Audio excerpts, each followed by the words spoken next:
Hi Shane, how are you? Hello, Imelda. How are you? Thanks very much for coming today and answering the questions for us. Oh, you're very welcome. I'm very busy now, so just we'll have to keep going with this. We'll have to keep going quickly.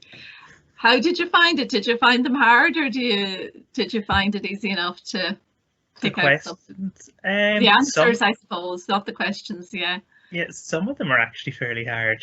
I was looking yeah, through them. I do find some of them a bit hard, so it'd be interesting to see. yeah. Did you read a lot from when you're young, Shane, or have you just taken up reading more in recent years? Or I did. I swallowed books when I was younger, especially when I was in primary school. I loved Ina Brayton. I loved like Secret Seven, Famous Five, anything that was, and then moved on to Harry Potter, Artemis Fowl, all the yeah, standard stuff, kind of really. But I did swallow them. yeah. And were there a lot of books in the house when you were growing up? Yeah, there was Yeah. always a little over my bed. There was a shelf, and it was full of books. And when I was little, I used to love it because I used to hop up to get a book, but then I used to also have this fear that it would topple down on top of my head when I was asleep. So that was fun. Death by books. Death by books. Yeah, exactly. That's what gave me the inspiration for working in a library. Sure, I was staring at them before I went to sleep. Shelving in your dreams. Exactly. And were you a member of the library for years, Shane, or did you only join in recent years? Or I joined the library. God, when was it? I'd say I was about 8 or 10. It was when the library was down in the Funhouse building, down by Duns. So oh, I yeah, joined in that building. So it would have been yeah. around 99, 2000, I'd say I joined. Wow. Okay. Yeah, Yeah. a long time member. So you're a long time and a long time reading. Yeah, I suppose the first question really does kind of relate back to what we were just talking about, because it's the book you most loved as a child. yeah. The book that I loved when I was a child was Ina Blight, and it was The Magic Faraway Tree. It, I had a Oh, I had a set of it, the three books in one. My poor aunt gave it to me as a lend when I was about 5 or 6, and it's still yeah. up in this press behind you, and it's so worn that the spine is actually broken because I used to just open the book and read it the whole way through, then flip it back over to the start and read it the whole way through again, over and over and over, because I loved all the characters, and I especially loved, like, what was it, Saltzman Man and Moonface and Silky. Just thought it was brilliant. Oh, that sounds great. I think Aina Brayton is just still so popular. It's funny, isn't it? Huge, yeah. She's just timeless. I mean, the amount of children who still read her today is just it's she's really stood the test of time. I think the stories just, I suppose there's no generation to them. They're timeless. Things like the Yeah, Famous Five and Secret Seven and Magic Faraway, they're all adventures, and yeah, any child can relate to an adventure, especially when there's magic involved. So I think yeah. that's why so many And people read them. yeah, and there's not really any adults in the book. Kind of, they're very child based and child centered that way. Yeah, no, and any adult that is in it is generally never shown in a positive way. Like they're generally in the way, or they're causing problems, or you've got like the Land of Dame, like in the Magic Faraway Tree in the original Prince, it was the Land of Dame Slap, and now it's the Land of Dame Snap. I believe that she's not very nice. Anybody who's adult is just a problem. And then we'll go on then again, I suppose, now to the second question, which is the book that most influenced you as a teenager. The book that was a hard one because I was looking at it going, oh God, what do I answer for that? I suppose that book, it's probably not just one book, it's probably the whole Harry Potter series because it was the books I read the most of, and I think anybody from my age group Yeah. would say that the Harry Potter series kind of informed a lot of your worldview, from when you were like, the whole thing was Harry was different. Harry was often on his own, but he managed to find friendship and acceptance. So I think that was a huge part of a lot of people my age, especially when you're a teenager, because a lot of those things worry you. So Yeah.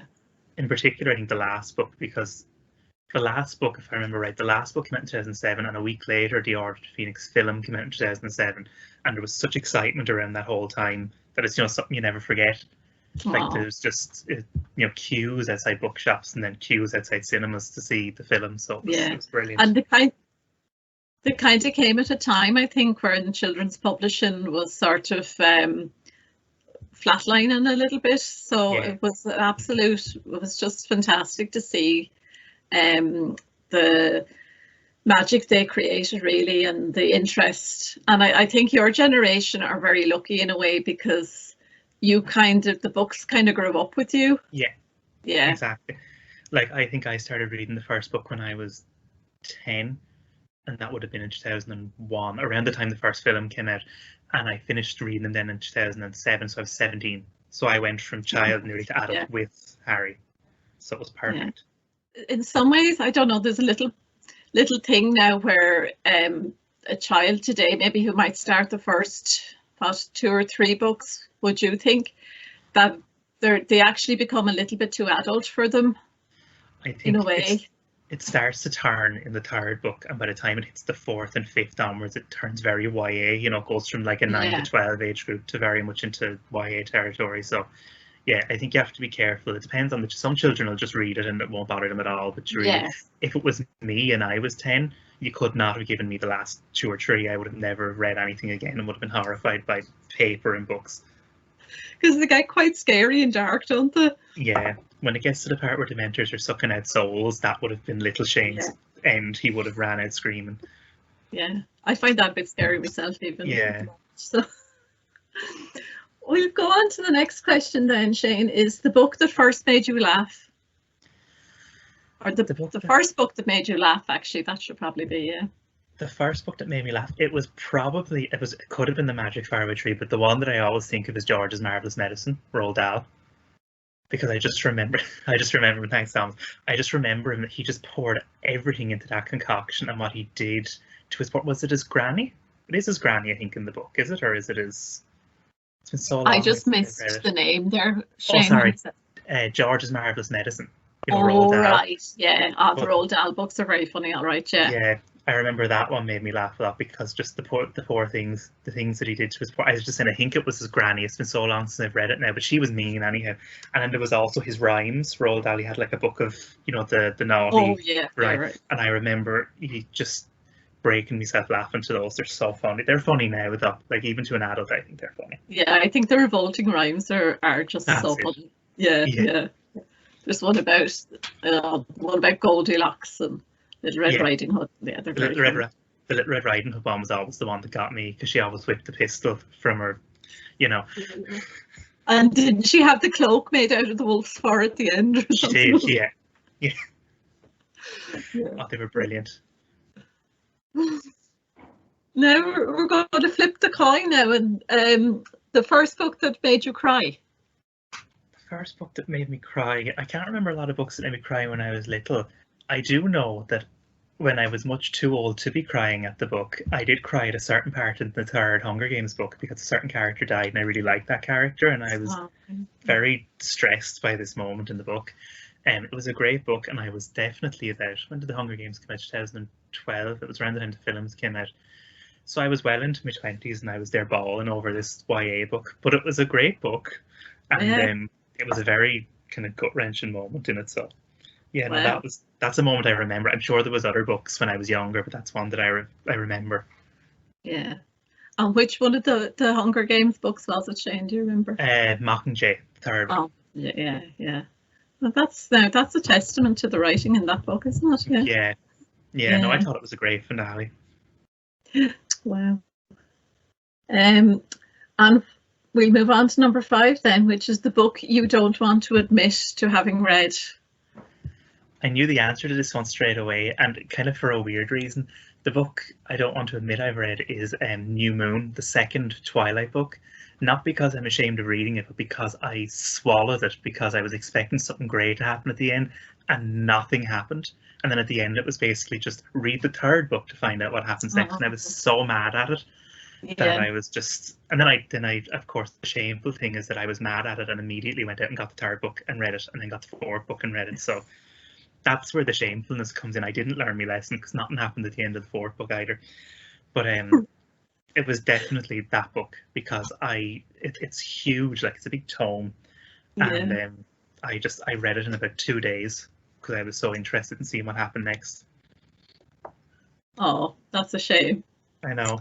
But she certainly hooked you now, though. Oh no, she did. She's a real page, like as a writer, she writes page turn. I have to give her credit for that, and it didn't stop me from reading the rest of you know. So fair dues for Stephanie Meyer, you know.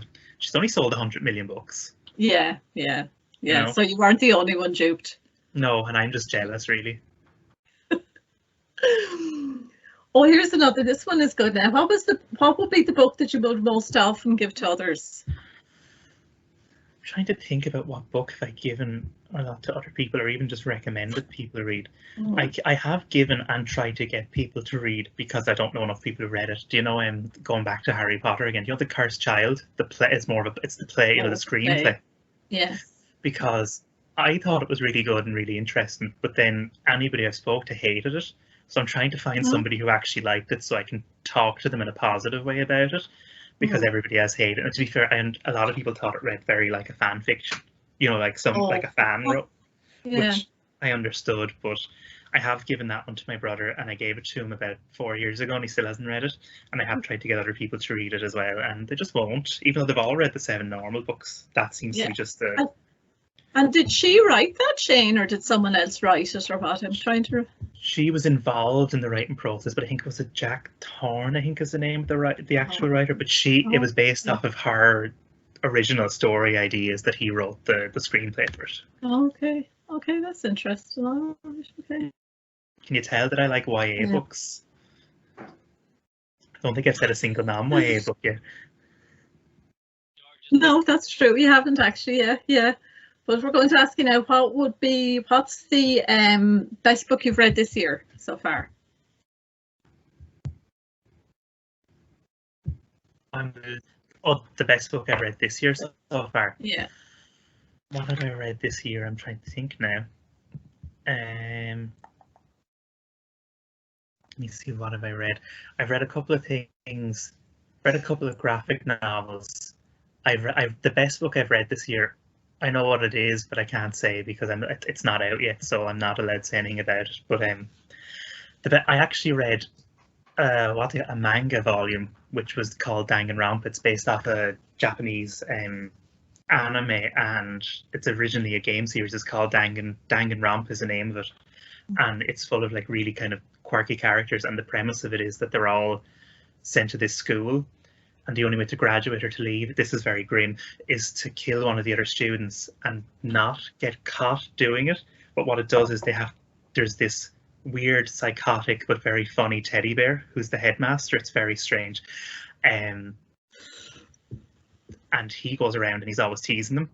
But it's really funny, and the characters are really, really good, but it's just very quirky and strange. So yeah, I'll pick that. That's the best thing I've read this year. That is quirky and strange, yes. Yeah, very much so. I'll in there for a second on that one. Can you hear me? Yeah. Terry Pratchett books. Are you aware of the Terry Pratchett books? Yeah, I've only read one of his books. I've read Making Money. That School of Assassins is a thing in the Terry Pratchett books as well, and they have to kill someone to get out. Well, yeah. I'm not sure if it's another student, but you know, it's a similar enough idea. So he's out there now again. That's okay.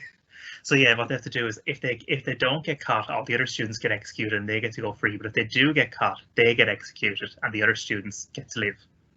Okay, right. Yeah. Okay, that sounds cheerful in some ways. Yeah. Okay, cheerful and yeah. Okay.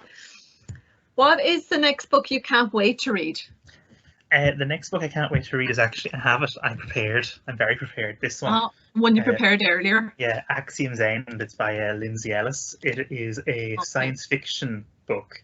And she originally started on YouTube, but this went in on the New York Times bestseller list. And it's meant to be great, apparently, so I'm looking forward to reading it. It's all about, I think it's kind of alien invasion or first contact, so I'm excited to read that. Oh, great. Good. Very good. The next one is a sort of a different question now. It's and I don't know, maybe you haven't an answer to this or not, but it's was there any book that changed the way you think? There was one I read. It was years ago that I read it. It was I can't remember the author, but the book is called The Reluctant Fundamentalist. Oh yeah. I read that. And that was a good few years ago that I read it, and I remember he's sitting down, isn't it like it's an FBI agent, and the other man is from the Middle East, and he talks about his time in America and how he was viewed, during the 9/11 attacks and his relationships. And it was a really interesting book to read because it was from a different perspective than what you'd normally get on that kind of reporting and storytelling. So that was really good. Yeah, God, I'd completely forgotten about it. It's funny how when someone mentions the book, you remember that you read it yourself, and Yeah, I'd kind of completely forgotten about that book. That was a very interesting book, all right. yeah. And then, is there any book that, this is the last question, you might be relieved to hear. Oh no. Is there any book that got you through a difficult time? Yeah, I suppose it was, again, I came prepared. It's Thomas likes this book, The Hobbit and The Lord of the Rings, because I read them during my repeat 6th year, and I hated every second of that because I had to do the Leaving Cert again. So that wasn't fun, and I used to read them every night a bit. And when you're that tired after doing an exam, you only get 15 or 20 minutes and you're out like a light. So it took me ages to read them. But yeah, no, they were really important. Oh, that's great. Thanks a million, Shane. Really enjoyed that. That's okay. Yeah. No bother. That's sure. My YA recommendations and nothing else. Yeah, no, it's brilliant. It's brilliant to hear so many different books. And sure, talk to you soon again, I hope. Talk to you soon again. Yeah. Thanks, Shane. Bye, Imelda.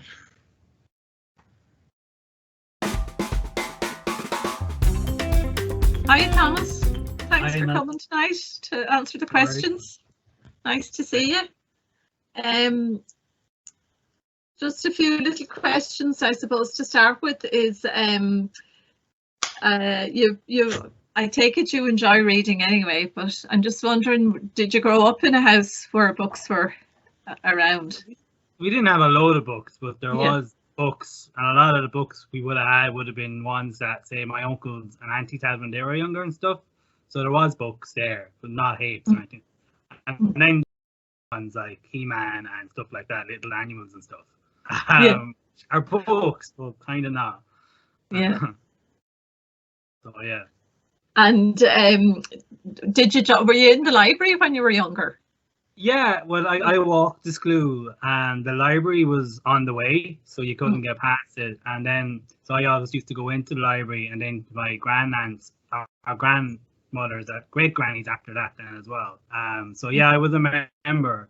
I used to go in and I never really got books out. I used to go in and get the draw kind of books and do them while I was in there, and then go off home. But actually, now thinking of them, I'm not sure if I actually was a member, but I used it a lot. Yeah, okay, that's interesting. Yeah, so you kind of used to go in and look at the books in there rather than bring them home. Yeah, I suppose, yeah. Yeah, okay. So coming from that, the first question is the book you most loved as a child. So, book I loved most as a child was a non-fiction book. I say because it's the one I remember reading a lot. So when I was like 5 or 6, we had this little book on birds, and it was non-fiction, encyclopedia of Irish birds. So it was just like what their eggs were like, where they nested, what they looked like, whether they were they came to Ireland or they're native and all that kind of stuff. So it was about that thick. Wow. And just birds.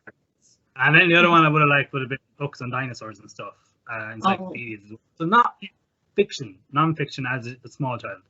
Yeah. Oh, very good. That's interesting. And did you start reading then as a teenager? What was the book that most influenced you as a teenager? Well, I started reading kind of books then around 8, 9, 10, and so Jurassic Park would have been one I read then as well. And actually, I read the Barrytown Trilogy as a 9-year-old, so the Commitments and the Snapper and stuff. So probably that would have been the one I loved the most as a child, because I shouldn't have been reading. That was the thing. But yeah, that was a great book. Great 3 books. Yeah, the bit of boldness there for reading that when you shouldn't have been was. Yeah, definitely boldness. Yeah. And then I kind of drifted away from reading as a teenager because it was sports and stuff. So it wasn't until it was about 17 or 18 that I got back into reading, really. Yeah, I think that happens to a lot of people. And sometimes it's not. Sometimes I think it's not even until people have their own kids that they kind of start reading again. Yeah. Because they start reading to their kids. And, so once you have the love of reading, you can always go back to it, though. That's the thing. As a child, I had reading and just other stuff to look over. I can't read very much now either because of college and stuff. But once it's over, what was the first book that made you laugh? I suppose well, like the commitments and them were funny, but the one I remember laughing, actually crying in tears laughing, would have been a Terry Pratchett book, and I would have been 18 or 19 when I was reading that. But there was just a character in it, and he's not a very good, he's ineptitude, like, and he ends up running the police station, and he just gets obsessed with counting the sugar cubes in the canteen because he reckons someone's stealing them, and it was just, I was hilarious. Like, I was like tears rolling down my face laughing at it, like, which doesn't happen very often with books. Very good. That's interesting. Yeah. And have you had any book? Did any book, the first book that made you cry? I couldn't say the first one that made me cry, but a lot of books have made me cry. Yeah. Yeah, like I'd say the one that was probably the most recent one and worse would have been A Monster Calls by Patrick Ness, which is a YA one. It's also been made into the film as well. But that book is sad before he even started because he didn't come up with the idea originally. The woman who came up with the idea originally passed away, and he wrote it then. So it's a sad book before it even starts. Like, and it's a lovely book as well. It's about the power of stories and stuff, so it's really good. Okay, very good. And what is the book you most don't want to admit to reading? Well, I kind of read a bit of chick lit every once in a while as well, I suppose. There's one there recently, The Outsider by Emily Hurricane. So I tend to be drawn to some of them sometimes, so I suppose them. Yeah. Draw a line under that then. What would be the book that you would most often give to others? The book I recommend a lot would have been, like Shane, a book, it's a series of books that I would like someone else to actually be able to talk to them about it. It's The Wheel of Time series of books. It's fantasy and kind of influenced by Lord of the Rings and stuff like that. But like they're one of the best-selling ones of all time, and you wouldn't have Game of Thrones or any of the modern ones without this. But it's going to be made into a TV series soon as well, so it might get more popular. Oh, okay. Oh, that's great. So that was a bit of a forerunner to the other ones then, really, was it? It really was, yeah. Kind of modernized the fantasy. Because between Lord of the Rings and, say, the 90s, all the other kind of fantasy books were just eight, and they were just plagiarizing it really in one way too. And they were very kind of childish and simplistic then as well, whereas the Wheel of Time one tried to bring in a bit of kind of moral ambiguity to it, and it wasn't just good versus evil. And they're interesting books in that regard. Like, they're a bit dated now because who wrote them, Thomas? Robert Jordan. Oh, okay. And when did the first one? Wrote them in 1990. Oh, okay. Yeah, that's a long time. And he actually passed them, and a different author finished them off. All right, okay. What's the best book you've read this year? You have to make your own kind of fun around here. I forget the name of the author. Here's by Francis Mackin. Oh, yeah. Kind of upside down on the screen there, is it? Or back to front or something. Really good, actually. Yeah. Really recommend that. Okay, that's good. Good. And what's the next book you can't wait to read? Any book once I finish college work. So I'm probably won't be reading anything until probably like September. But I'd like to read the next What's Her Head book, Sally Rooney. Oh yeah, okay. When I finish college. And have you read, is there any book that changed the way you think? Any book that changed the way I think? I don't really know. I suppose, like, as I say, as a teenager, I kind of went away from reading. Yeah. And I saw the Lord of the Rings movie, and like it just finishes half through at the end. Like, it's not the story isn't finished. It was like I have to find out what happens. So I read Lord of the Rings, and I suppose it got me back into reading. So in a way, it changed my way I think, that made me start reading. Yeah. Very good. Great. And what was the book that would have got you through a difficult time, if any? Book that got me through a difficult time.